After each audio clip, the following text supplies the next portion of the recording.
Good evening. You're listening to the Extreme Movie Show. I'm your host, Rob. Alongside me tonight, I have Professor Pixel. We're continuing and finishing up towards the end of our Twin Peaks review. We are in Twin Peaks Season 3, Episode 17. And I have to say, Pixel, this is a lot like the end of Season 2 to me in terms of, hey, it really feels like it's coming to an end. A lot of things happen here. A lot of T's are crossed, I's are dotted, and all that crap. But the bottom line is, it's a very artsy episode, probably more so than interesting. But there was a few scenes in here that really made me pop hard that I really enjoyed. Liked solid, strong episode. It really makes me wonder what's going to happen in the very last episode. I have an idea because of what happens towards the end of this episode, and we'll talk about it here shortly. What's your take on this episode? Yeah, no, I agree. There's a lot of the end of season 2 that sticks out to me, but it almost makes more sense now that we have more to go off of. And as always, the best way to talk about it is to go through it. So let's get into this opening. First thing we see is Gordon Cole, and he's getting a drink from Albert, who he makes a joke about how he's going soft in his old age, and Gordon Cole instantly replies, "Not soft where it counts." But because he didn't shoot the tulpa, because the tulpa of Diane was defeated in the last episode. And then it's time for Gordon Cole. After they make a quick toast, he says how he has some information he has to share. That years ago, 25 years ago, Major Briggs shared the existence of an entity known as a Jawway, who over time shortened the name to Judy. And they had a plan, him, Major Briggs, and Agent Cooper. Philip Jeffries also went after this Jawway, or Judy, as she likes to be called now, and he disappeared first. So did Major Briggs, and so did Cooper. But Cooper said if he disappeared, that Gordon Cole needs to come and find him. He's trying to kill two birds with one stone. And then they start discussing information about Ray, which they've known for some time. And Cole then takes a moment to say he's sorry that he couldn't share this information with Albert. But he's not sure whether or not Cooper's plan is working because Cooper hasn't shown up yet. But then there's a call from the FBI in Las Vegas saying that they found Douglas Jones, but he's gone. And they are standing in his hospital room when Battlin' Bud, Dougie's boss, comes in and says, "Wait a minute, is that Gordon Cole? I have a message for him." And he reads it out. And it says that it's Cooper, and he's heading to Sheriff Truman. And that's when Cole thanks him for the information, sets it down, and says, "Dougie is Cooper," before they get ready to go. And there I will take a breath. Well, for me, like I said, at the end of the last episode, it was like, okay, what exactly happened here? I didn't know if it was bad editing when she disappeared, but to me, I'm looking at it going, all right, I really felt like if I were going to argue about anything being weak as far as trying to tie loose threads together, it'd probably be this little speech here about, oh, by the way, 25 years ago, here's a story that out of 47 out of 48 episodes or whatever it's been of Twin Peaks, nobody's known anything about. Let me just tell you what happened. It was more of a feeling because I'm not going to go back and try to analyze all those scenes too, but I will say that it really struck me how amazing, in a sense, the movie Fire Walk with Me really ties in a lot of these ends from the TV shows that we don't know, because unlike some other hardcore fans, we have not read The Secret History of Twin Peaks or listened to any of the audio stuff that's out there. So those may fill in the gaps. Yeah, I've got them and I haven't. I didn't want to have anything spoiled, and some of it may differ just a little bit. So at the time when the movie came out, pretty much everybody had their fill of Twin Peaks, and it was something where it was just like, okay, it's going to go to sleep right now too, of course, until season 3, which I'm obviously we're glad that they did. But for me, I felt really drawn into this episode in that we know it's going to end. We know we've got Dale back. We know we've got loose ends. We know we've got this convergence of all these different characters in Twin Peaks, which we'll obviously get here too in a moment. But for me, I don't dislike Gordon Cole, but at the point now where I'm like, am I getting too much of him? I feel like Albert's they're both older, right? Even Albert, that cynicism, that nonviolent smart ass he is, I don't feel like we've gotten that in this episode. I'm saying it now because I don't know what's going to happen in the next episode. To me, I'm going, okay, we're getting what we're getting, and it is what it is. But it was just convenient. It did tie in, like I say, stuff from the movie, so it works. There's definitely some scenes, even though I remark about how Agent Preston's just strikingly beautiful and all that too, where it just looks like they're trying to act, that the editing back and forth. And I found myself not being, when I was looking at Gordon Cole, I swear to God, if you just watch his eyes, it looks like when he's telling the story with Philip Jeffries, it looks like he's reading off the cue cards about 2 feet away from him. And because he's such a, I think, a wine connoisseur as an individual outside of the show, that's what they've been drinking the whole time, which is great. I don't have a problem with that, but it didn't feel, the punch wasn't there in the scenes. I mean, I'm drawn into it because of the caper, but the acting part, so there's been a few scenes in some of these episodes where I go, gosh, it's so paper thin. And they were probably like, you know what? We've got enough takes, 2 or 3, we're done. You know, they're certainly not doing all these obsessive ones. I thought it was interesting, though, story-wise, how it was mentioned that the person that was this, like I said, he was an alpha, kind of like Doppledale was, Ray Monroe, who we saw get zapped last episode, how he was actually an FBI informant. I'm like, son of a bitch, I didn't see that coming. Damn it, that was good. I was like, I didn't know much about him, and like a lot of characters, we may not know what happens to them all, and especially the end of the episodes where we see people that we have no idea if they mean anything to the episode or not. And I'm like, okay, let's just get the meat and potatoes. Right now, I could care less about any of them. And I think that the next thing there too is when it was an agent, is it Headley? When he calls Gordon and he talks to him about what's going on, and he's reading the message, and Cole gets it. It's like, oh, he gets that, there's the tulpa, and then the whole Jaude thing is something that's not really explained, but it's like the tulpa. It's like, okay, you guys need to flesh out some of these things here too. But Agent Preston, she's got the lowdown on what's happening, ties everything together. So in terms of writing, it felt a little forced, but it's like, damn it, we're going to be going to Twin Peaks here too. I will say, though, that once it actually physically gets to Twin Peaks, it picks up big time for me. And I'll just go ahead and go into it a little bit. We see the jail scene there at Twin Peaks, right? We see the drunk guy with the scabby face or whatever that's mocking the Asian lady, which nobody seems to have recognized on screen, that she's got no eyes, and she's miming the whole time stuff. And it's so bizarre when you talk about it and you say it out loud. You're like, how come nobody's bothered by it? And we see asshole Chad laying there. And another act of convenience here too is going to come up with Chad in just a little bit, that I'm not going to care, but it's just, I don't know. And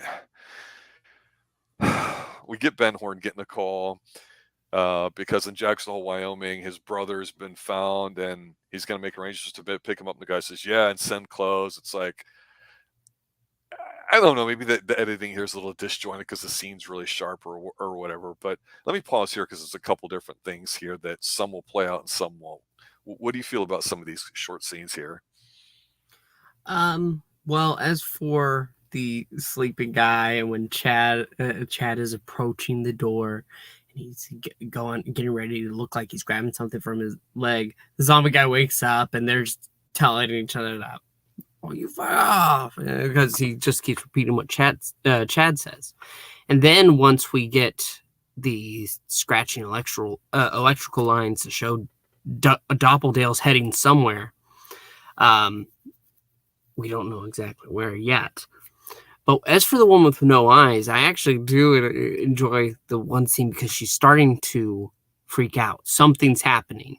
And that's when James asks to his friend Freddie, Charlie, I think I got his name down here somewhere, but I said like 3 different ones because I couldn't remember. James asks, "What the hell is that?" And of course, his best friend with the green glove says, "Oh, no clue, mate." But that's when the zombie doesn't copy James. I noticed that because when James asks, "What the hell is that?" The Freddy, Charlie, whatever his name is, his words are absolutely repeated by the now awoken zombie guy. And then Ben Horn getting a call about Jerry. Yeah, it's about time. I don't know why he was naked, though, because I don't think he was naked when we saw him last. But from there, we go into, well, not into, we see a truck before we go through the woods. It was Doppeldael's truck. And as we go towards the middle, we see smoke rising. We finally move over, and here comes Doppeldael, and he finds a stump with, that's the best way I can describe it, with what looks kind of like creamed corn inside. And a Well, weird... we've seen this before with Agent Briggs back in season 2 when things were getting really trippy when he disappeared. So this reminded me of it, except for, yeah, it looks like it's a smaller little circle. It's like they were trying to create the exact same thing. Yeah, and there's this weird thin tree that looks almost familiar to us, just sitting right there. And Doppeldael stands in front of it and looks up as a tunnel opens, and he disappears. And this is where it gets trippy. And just, not that it hasn't already, but this is really where it is, because we see the black and white. The best way I can describe it is old-fashioned theater room with the golden device that sent down good and evil into the world in episode 8, I believe. And now there's a giant head of our beloved Major Briggs. I loved it. I popped so hard for this, just this floating head. It was insane. It was really artsy fartsy. I loved it. Yeah. And then we get to see the giant watching on the scene where Doppeldael disappeared. And then it moves to a house. I think it's the Palmer household. I can't be sure. And then we swipe to what looks to be a field, but it's kind of a dirt road, because there's buzzing, and the cage that's there on the side seems to approach the device. It shifts, and I'm not able to make out exactly what happens before we see Doppeldael appear on this dirt path. And the eyeless woman is freaking out inside of the cell as Doppeldael is standing in front of the Twin Peaks Sheriff Department. And Andy is there holding a basket, I guess, with food inside. And he's like, "Agent Cooper, boy, am I happy to see you." And inside, the two try to figure out within the cell what she's trying to say. It sounds like she's trying to say something to James and Charlie, Freddy, whatever his name is. And that's when the zombie guy falls asleep again. And Chad, he pulls up his shoe, and in the heel, apparently, he has a key to the cells. Not just any key, a golden key that's the dummy key for every particular thing in the entire Twin Peaks Sheriff Department. Unbelievable. Well, for the cell and the what's it called? And the Armory. locker. Yeah. Yeah. And then he goes ahead and he brings in Doppeldael, thinking it's Agent Cooper. And Lucy and Frank Truman meet him. And Frank invites him to go ahead and come into the office. And as he does that, Andy is starting to feel something. He sees the moment that he was shown last episode or the episode before, one of the two, 2 episodes where earlier, he saw Lucy standing in the hall and him running down. And that's when we cut back to Chad. He gets out of his cell, moves in, he gets the stuff from the locker before we cut back to Doppeldale, who takes the seat, and Andy offers him a cup of coffee, and Doppeldale says, "No thanks." Should have known right then and there something was wrong. But then he says he's going to go find Hawk. The eyeless woman is getting pretty much hysterical at this point, and the zombie wakes up. The zombie drunk guy, he starts trying to pull off his bandage as Andy stops in the hall, points to Lucy, who's sitting down, saying, very important, before he rushes into the cell area. Chad has a gun. He's ready to shoot Andy, and he's trying to say, "Oh, the big, brave Deputy Andy. Oh, yes," as he's getting ready and stepping forward. That's when Charlie, Freddy, Green Glove Guy, that's his name now, he takes his fist, he's ready, and hits it to knock down Chad. And that's when Lucy gets a call. And she says, "It's Twin Peaks Sheriff's Department. Who's this?" "Who?" Before putting it on to Frank, but not saying who it is. She did that on purpose. First time I can really tell that Lucy's done something with some intelligence. Oh, it's Lucy, but... And that's when he answers, and Agent Cooper is on the line. He's saying he's within city limits, just coming in to make sure the coffee's on. And that's when Frank is staring at Doppeldale. And they go to pull out their guns, trying to shoot each other. His hat actually lifts, so I think Doppeldale missed just a little too high with his aim. But Lucy is the one who saves the day, as she's the one that shot Doppeldale. Frank says on the line that he thinks the other Dale is gone. And Coop says not to touch the body. Andy comes in with, well, everyone from the cells, and says, and Lucy says, "Andy, I understand cell phones now," before Hawk comes in. He's about to go touch the body, but Frank tells him that Cooper said not to touch the body, and that on the floor is not Cooper. And that's when the room starts to darken. Men in all black once again go to Doppeldale, and they're rubbing his blood, it looks like, from his wound all across the tulpa of Dale. I guess that's what we'll call him. And that's when Dale arrives, runs in, and they're watching as Doppeldale and these men seem to blink from existence, but then they disappear, and the body is left. Then from Doppeldale's gut, this large black ball starts lifting in the air. And who do we see inside? Bob. I know the man has, he passed before, well before season 3, but it was nice to see that he's still involved. But then Dale asks, and I have the name. He asks if the guy with the green glove is Freddy, and it is. And he says that this is his destiny, as this ball attacks him and starts scratching him up down onto the ground, and Freddy starts punching it, and the fight's a little back and forth before he punches it into the ground, seems to flatten out and burst into flames.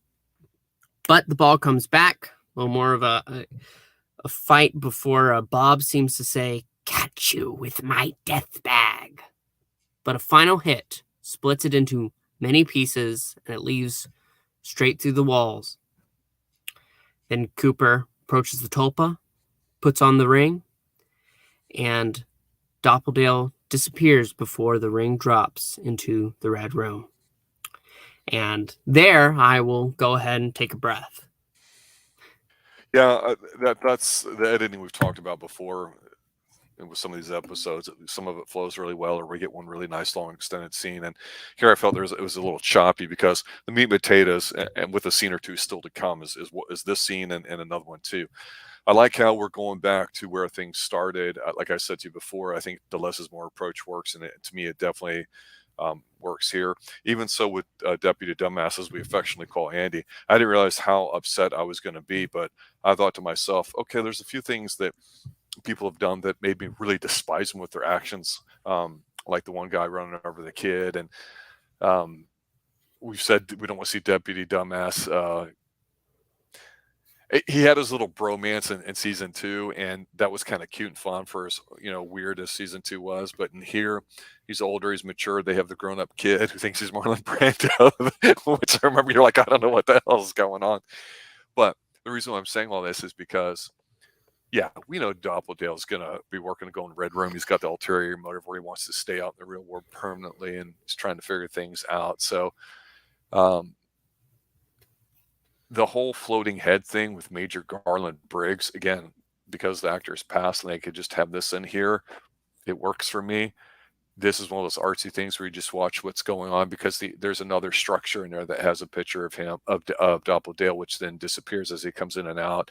And we see the tall man slash giant, whatever we want to call him, similar looking guy who seems to have some sort of control and stuff. And he's moving literally from this room. It's like a teleportation area. You come in here, you show up somewhere else, because that's what happens with Doppledale. So we did see, I wanted to point out a picture of, it looks like the Palmer residence, the white frame house. So I imagine we're going to be seeing a little bit more of that. I don't think this is supposed to be the giant, even though it's played by the same guy. I don't know. We'd have to talk hard and speculate about and do our due diligence. But like I said, that's when he was helping Agent Cooper out. This doesn't seem like the same entity. So we know that there's entities like Bob and Mike that are similar but have different sides of the coin, where one's evil and one might not be evil, and maybe potentially help out. Then we have something like here. Maybe this is like the flip side of the giant. I don't know. You have the steampunk, cyberpunk kind of mechanical thing that's doing all the work, because Philip Jeffries, which we'll have seen in this episode, his voice, even with David Bowie having passed away, it comes to that giant like steam kettle or whatever that we saw also earlier, I think in the same episode with Deputy Dumbass. But the thing is when Doppledale does get to Twin Peaks, the sheriff's department, and we see Deputy Dumbass there, and he's holding the picnic basket, wow. What a contrast. You're outside, it's the afternoon, it's sunny, we see the backside of Doppledale, and I'm thinking, holy shit, if they effing kill Andy right now, I will be absolutely furious. And it's not because I love the guy or whatever, but it's just not right. And I thought they could draw major heat here on Doppledale if that were the case. And we've got some heat, so heels have to go over strong, to use an old sports term. So the good guys have to win in the end, allegedly. And I just thought to myself, if they do that, oh my God, they didn't do it. But yeah, the thing that also the kind of fear was there. Yeah, it was, and so it was done well. But the thing that with eyeless Asian lady, she reminded me of a scene from Ace Ventura where he goes, "So it's true, animals can sense evil." That's exactly what it's like. She's able to sense what's coming and get everybody riled up. And it almost reminded me of everybody behind bars at the end of, I think it was episode 1, season 1, where Bobby and Mike are all there barking like dogs, at the end. And you're like, what the hell are they doing that for? And I'm like, intimidation, because all the other guys here in the cage are getting a bit restless. But the Chad thing, the key, no. When he comes in and they slow play this out with Lucy, tremendous, because she's doing a Lucy thing. She's holding up a sheet of paper and she's manually punching one stupid little puncher, paper hole puncher in the 3 holes instead of using the 3-ring one that you just smack. It's such a thing for her to do. I'm like, not surprised by it. I'm like, that's what I always loved about her role, kind of these blind monotonous things here. And I'll agree with you that not having coffee was a bit strange too, but the whole something's not right flashback scene he gets, the whole building up of what's going on, the tension between Sheriff Truman and him, and then Lucy saving the day with the gun. if this were a film, I think everybody would have stood up and cheered. You know, it's nice to have great scenes and stuff you like and go, yeah, or whatever. But oh my God, who would have thought that? Like I've said before, Twin Peaks is really good in the sense that we get to see initially what we think are people that we may know in real life, whether it's a jock or the homecoming queen or a doctor or just a friend or a buddy. But then the reality of it is there's always those flip sides to it. And that's the drama part that I really like. You get that here even with the adults with Lucy, because we kind of did not like her arc in season 2. And here she is. I'm not going to say she's the hero of season 3 because this show I don't think is about Doppledale dying and that's it. I don't think it has anything to do with that at all. I may be wrong, but the vibe with getting rid of him right now and that ring appearing, now we know the ring's going back to where it needs to. So I'm looking at this more of a nature, good versus evil has to be in balance sort of thing. And right now things are out of balance, and now they're working towards balance, whatever form that may take. I think that's the overall like spiritual theme to this. That's the vibe I've been getting for the hardcore Twin Peaks stuff, not the second B and C level storylines we've talked about. I don't think they're that important. I was a little surprised that Hawk didn't have like a bigger role in here because he knows more about the spiritual stuff and all that. But it also seems convenient too that Green Glove Boy just happens to be a part of the story from an episode or two ago, and beats up the orb, sending it back to the room. But He said it's his destiny. He did. Whatever. And there's an arc to that, I guess, if you dive deep on TV. We're like, huh? That's convenient.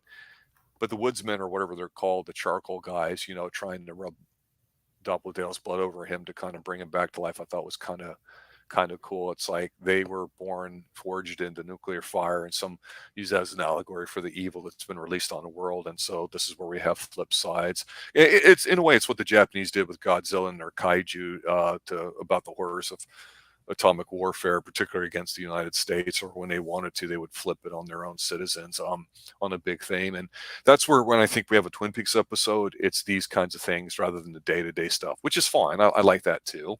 But for me, it feels like it's going somewhere when they do a few things like this, but you can't have every episode this deep. It would be be too much. So it's just a balance thing there too. For me, I thought it was a very long artsy scene. As I said, I think it's done very well. I think the excitement of Good Dale coming in right on time with Gordon Cole and everybody, and he's got a plan and he's excitable.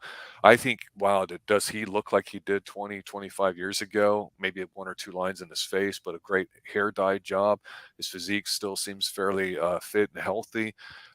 What I'm saying is here, holy crap, he did a great job of doing Doppledale and then Dougie, and now doing the real Dale. And the energy enthusiasm reminds me of the first few episodes of season 1. And I got to tip my hat to him because, boy, it really works and carries it too. When he's giving a big speech of what's going on and stuff about Major Garland Briggs, and he's telling Bobby, who happens to run in there too, about what's going on. It's kind of trippy because they have like a background silhouette of a close-up shot of his face while he's talking to everybody. I'm like, okay. And then I kind of laughed because that's when the brothers come in, Dougie's buddies with the pink chicks that serve them or whatever. And the one girl says, "Oh, I'm glad we made a whole bunch of extra finger sandwiches or something." I'm like, this is really stupid. He has this interaction with eyeless Asian lady, and I don't know what it's supposed to mean other than he gets a chance to see Diane and give her a really, really good kiss, and everyone's just kind of watching what's going on. So I don't know if this is all just like forced, like we got to get this in because what we really want to do is in the next episode. But I'm left as a viewer going, okay, where are they going? Because again, to your point, it's a very, very long scene. He asks Agent Truman or Sheriff Truman for if he has the key to the Great Northern Hotel's room, the one we saw earlier that Hooker, was it Chantal, had fallen with Dougie and had it got mailed back to him.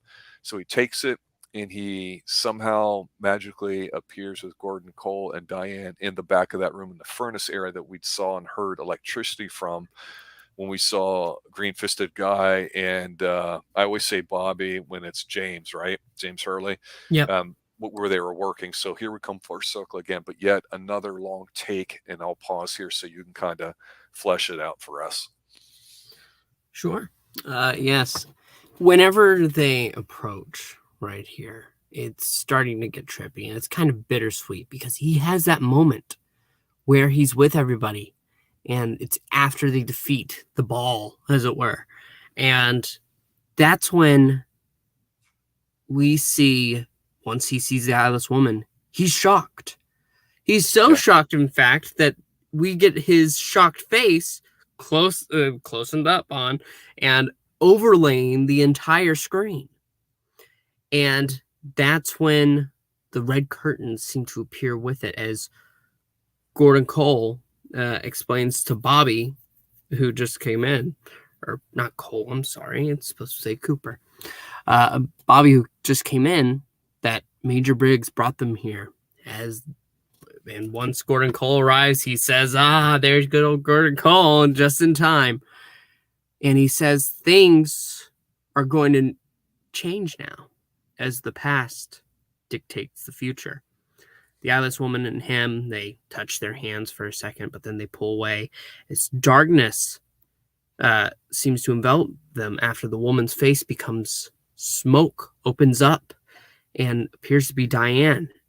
And once the blackness takes over the screen, we see Cooper and Cole, who had just shouted, "Cooper!" They had their scene where they're like calling out for each other. They're getting lost, but somehow they're here together. As he, Diane, and Cole approach the back door that we saw in the Great Northern Lodge just a few episodes ago, where James had stopped and stared, and that was the last we saw of it. He looks to them as he's carrying the key that he had asked from the new Truman.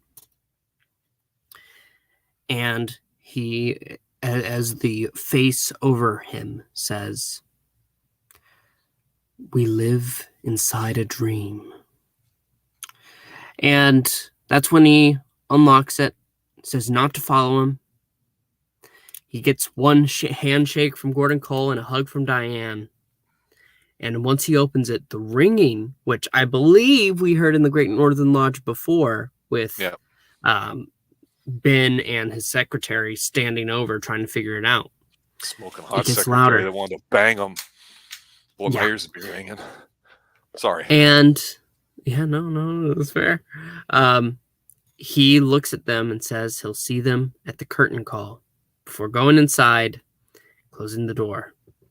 And there the one-armed man stands. From the darkness of future past, the magician longs to see one chant out between two worlds, "Fire, walk with me." He repeats what we first saw him say in season 1 as electricity takes over. And then we see the two of them walking along.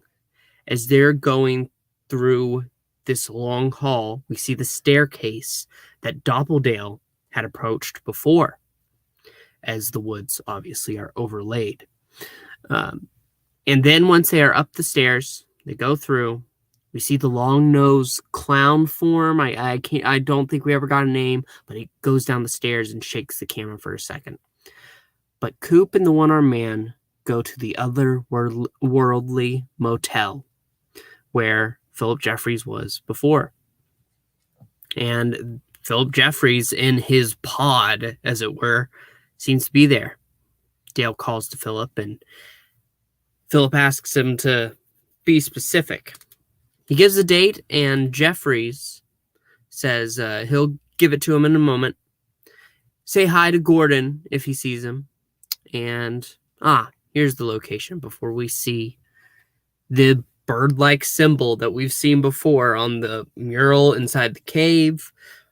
From the ring itself seems to come out. But the two wings break off and come together over it to form this 8. But it's not supposed to be 8 as it rounds out. It seems to almost be infinity, as this tiny little black ball inside of it seems to go all around the shape. And Jeffries tells Dale he can go in now. And remember, the one-armed man says electricity before there's a flash of light that takes Cooper away. And there, I will pause.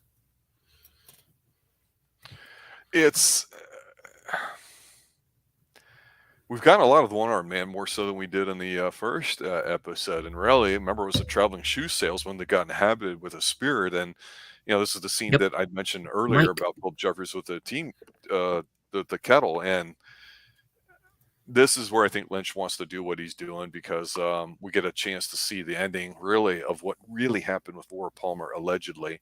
And I can't remember if all these scenes are directly from the movie and or a show. I think more the movie. I don't know if there's been one or two black and white that they filmed at a distance. I think so. Because we get to see, what really happened, because she was obviously dating more than one person or screwing more than one person, involved in a bunch of stuff, Laura Palmer was. But for some reason, it seems like we've gone back in time. We've seen the good Dale Cooper watching what happened at that light that we mentioned we saw a lot of changing colors. Now it appears to be where James, had come to a rest on his motorcycle, and Lori had gotten and ran off. Again, having to go back and look at that and check it out, that's just what is implied here. But the fact that she seems to see Agent Cooper is kind of like, okay, what are they trying to do here? Because now when you start getting into these time travel, parallel universe things, I understand them and I get them and I can follow them well. I just think as a storytelling device, I'm not so sure about it. Seeing something from another person's point of view, like we did in Fire Walk with Me, I think is totally acceptable. We'll see what happens in the next episode, because it's hard for me to imagine that regular Dale in our current timeline would be able to sit there and know what he knows about Laura, and then all of a sudden 25 years later in the future he's gone back there before, and it's two different timelines, two different Coopers, two different everythings, and it really muddles things up. And I'm not saying you can't do storytelling like Back to the Future, but it's a very tough watch, and I'm very not confident about what they're trying to do here. Go ahead. So I'm of two minds about it, because this right here is one of, like, this was my scene that made me pop, because we did get to see these scenes in Fire Walk with Me, Laura and James, and it's that moment where she looks out in the distance. We didn't see what she saw in the movie. I agree. But apparently it's supposed to be Cooper. She screams and the scene continues to play out. And once we get to her running off from James after she said to take him home, she is there in the woods. We did not see this. We never saw this. This was never in the movie. As Leo and Jacques Renault, I don't know, whichever Renault brother was there, and with Rhonda. Really, I popped Ronette. I thought it was neat, but at the same time, there's a nice little line from Laura about saying how you don't really know me and all that, and he does what he does. He comforted the blind Asian lady, but that's just what he is. He likes women. More power to him. But we get to see how much he's hurt, and she basically says, "Well, how about this?" Because he's like, "I know you love me, you don't mean it." She flicks him off and then runs off after the scream. It's like, dude, get a freaking clue already. Here we are reliving all this. But I just don't know if that was. You said that. I'm saying you said that. I don't know if this is what they intentionally were trying to do back in 1989 in season 1. I just don't know. So it's nice. It works. I think they backfilled it. What you're saying right here is exactly what you said during the movie too. James couldn't get a clue about Laura as she's screaming, going through all this, saying, "You don't really know me." And that after she runs off, everything else is of the movie. Even the scene with Ronette, Jacques, and Leo. They're standing there waiting for her, and she's getting ready to approach. But where it cuts off here is something we've never seen before, which is her asking who Cooper is, and then saying he's seen him in a dream. And yes, she has. We saw that in the movie. And that's when Cooper holds out a hand to her, and it's all black and white. But the moment that they hold hands, go ahead. yeah, Go That's ahead. Sorry. when we cut. Yeah, no, it's fine. It's when we cut to the movie uh, where we see her body at the end in that first episode, and it disappears. And color comes into the scene. And when we see that first episode with Josie standing there putting on her makeup and Pete going out fishing and not seeing the body there, I know what you're saying, and I understand. I love time travel, and I also hate it. There's a level of it that it just sits weird with me. I don't know how it's going to play out yet, but I Well, don't know there's a beautiful exactly. scene of him coming out, but we get we get the scene where we're supposed to see the plastic bag body out there on the lake shore, and 20 feet away from him as he's going to go fishing. And I thought this was just a beautiful way to introduce us to Twin Peaks and this whole mystery back from episode one. It was fantastic, Yeah, and to get to see whether it was a black and white or color here.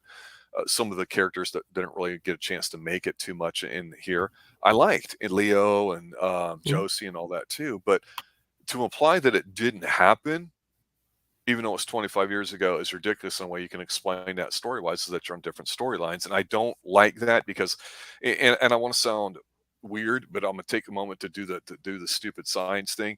The whole thing with time travel is everyone thinks time flows in one direction, and time, the definition of it is, we talk about everything not happening at one time, and we measure that in some sort of standard, which we know hours, minutes, seconds, years, whatever, and all that. There's different ways you can measure things, right? But there's, mm, rules of physics dictate that time could flow in the opposite direction. Why doesn't it? I don't know. And I'm not trying to get too hokey here, but we always talk about time travel going, well, if we could only go back to the past, and if we could take out a really bad individual or this or that, or right things wrong, then when it comes back to the future, everything will be right as rain again. And it's not true, because it's an entirely different time, like has already happened. And that's where, like, yeah, one of the best movies that did it well in a non-technical way was Back to the Future from 1985. But here, this is a dark adult drama. For them to introduce this, I just don't know, because the very final scene here, we're assuming, because we don't know which timeline now technically to view things in. We see Sarah Palmer. We see that really disgusting room where she watches all the videos of animals eating each other and smoking those tremendous amounts of cigarettes. I really love a room setup. This is disgusting. It's so like 1981, late night watching Johnny Carson with your drugs and your drinks. We have that very familiar picture, the homecoming shot, or yearbook shot of Laura Palmer. Um, and Sarah, her mom, comes in there, and she's obviously older at the time, and she's just wailing. I don't know if grief's the right word, but she takes that photo, the one we used to see at the end of every episode back in season two, I think it was, maybe even season one, and she tries to destroy it by throwing it on the ground. The glass breaks, and she's sitting there poking and stabbing at, and the glasses breaks and all that. But the picture doesn't get destroyed at all. It's just beside herself. And we get a cutaway to the woods a little bit, where you get to see, not in black and white, but in color, Dale and, I guess we'll call her Laura Palmer for now, walking through, and they're looking at the same place that Doppeldale went to earlier, the creamed corn entranceway by the tree that looks familiar, that I had referenced, that I believe it was the same place Major Briggs had disappeared. So this place is physically, like I believe Hawk had mentioned, a portal to other places. So, like, for example, we've seen that the convenience store where the spirits met, that also have, I guess, the hotel above it that you mentioned earlier this episode about Philip Jeffries beating at. Now we're starting to see that somehow there's this intermediary place that things can happen, and I just call it the giant steampunk house, because we saw the one calorically challenged operatic lady in an episode, which we haven't seen since. I assume that's the same thing. And it's hard to keep track of all this. And I think it sometimes distracts you from going, okay, what the F is going on? Because this end scene here where they're walking, you're like, okay, this is a mystery. Where is it going? Are they going to the other room? Because we did see, and I think this is not a trivial point, that when Doppeldale died, the owl ring, because that's the owl symbol, I believe, fell off and is now back where it should be. Because it seems like, even though people can wear the ring, that if it's on a tulpa or if you die with it, it takes you to that room. That's why the one character, I forget who, was supposed to be putting the ring on Dale after he killed him. It might have been Ray Monroe, and he told him that. So somehow it's not necessarily Twin Peaks. I think it's the what are we going to do in this room and what's going on. And I guess we have Laura Palmer and the Palmer house to deal with here too. But they do close with the actual Julie Cruz playing her song "Falling," which is a little different. I know we've been a bit indifferent about the endings of these episodes, but it did feel like Twin Peaks to me. But overall, I think it's a very artistic episode, probably more artsy than interesting, but that's not a bad thing either. It definitely feels like, it's over. We've got one more episode to go. What's your take on You this as we finish up? you're missing one thing, Give it to me. because as Laura and Cooper are walking through the woods, suddenly there's this loud scratching sound, and he looks back, and Laura isn't holding his hand anymore. She's not in view either as he's looking back, and all we hear is her screaming like she's being carried away. That is when the curtains come up, and of course she's singing there. I believe it's from Fire Walk with Me, but I think it's exactly lifted from the movie. Personally, like I said, I have a love-hate relationship with time travel. It can go either way at this point. I want to see what they do in the next episode, because right now, Laura Palmer, even though she was supposed to be saved, she seems to be taken once again. I also think it's interesting that Sarah, I believe she is Judy at this point. Whenever she opens her face and there's just that blackness, except that faded white inside, that's the creature that scratched up the young couple at the beginning of the season. But it also goes back to, I think, the first episode of this season, where we see Laura. She opens up her face and there's pure white inside. Mhm. I think that these dark spirits, the one entity and, of course, Bob, their goal was to corrupt and destroy the light upon the world, which is represented by Laura Palmer in episode 8 as she's sent down with love from the giant. But these two want to destroy him. I'm pretty sure the spirit took over Sarah Palmer after Laura's death, but keeping her gone keeps them winning. It's a fight between good and evil, and it looks like their attempt to try to put good back at it is to undo that night. But I don't know. I have to wait until the next episode to see where it goes. I am very unsure of it, but I do really love how things are playing out in this episode. Just how it's shot and edited. I think it's absolutely stunning, and it's finally tying things up. One more to go, and we'll have to see if it's good or bad then. Yeah, well, there you have it, ladies and gentlemen. Twin Peaks Season 3, Episode 17, the next last episode. We're going to be finishing up here next week, and then we'll take a break and possibly come back and review some thoughts about it later on during the course of the year. But I want to thank everybody for listening. We have a small group of people that are really passionate about it, and that's one thing I've noticed about the Twin Peaks fans, is that even after all this time, they still really love it, and Season 3 is certainly no afterthought compared to Season 2, and a very strong series worth discussing. So let me thank Professor Pixel for showing up here tonight, and all you guys listen. Have a good night, and as always, stay extreme.